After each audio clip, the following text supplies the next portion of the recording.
Hi friends, എല്ലാവർക്കും നമ്മുടെ ഇന്നത്തെ പുതിയ വീഡിയോയിലേക്ക് സ്വാഗതം. അപ്പം നമ്മുടെ ഇന്നത്തെ വീഡിയോ എന്താണെന്ന് വെച്ചാൽ നമ്മുടെ കരിയിഞ്ചിനെ കുറിച്ചുള്ള വീഡിയോ ആണ്. അപ്പം അതിന് ആദ്യം നമ്മൾ കരിയിഞ്ചിയുടെ ചെടിയാണ് കാണിച്ചിരുന്നത്. ഇലകൾക്കൊക്കെ വ്യത്യാസമുണ്ട്. സാധാരണ ഇഞ്ചിനേക്കാളും വ്യത്യാസമാണ് കരിയിഞ്ചിയുടെ ഇല കാണാനും അതേപോലെ തന്നെ ഇഞ്ചി കാണാനും. അപ്പം അന്ന് ഇതൊക്കെ ഇതാണ് കരിയിഞ്ചി എന്ന് പറയുന്നത്. അപ്പം ഇതിൻ്റെ വിളവ്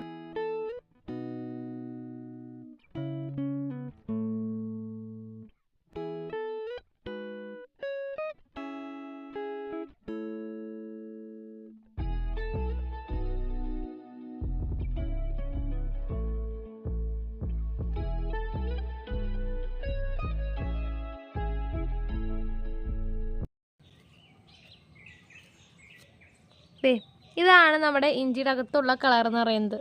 ഒരുപാട് ഔഷധ ഗുണമുള്ളതാണ് കേട്ടോ നമ്മുടെ സാധാരണ ഇഞ്ചിനേക്കാളൊക്കെ. അതിൽ മാർക്കറ്റിംഗ് റേറ്റും വളരെ കൂടുതലാണ്.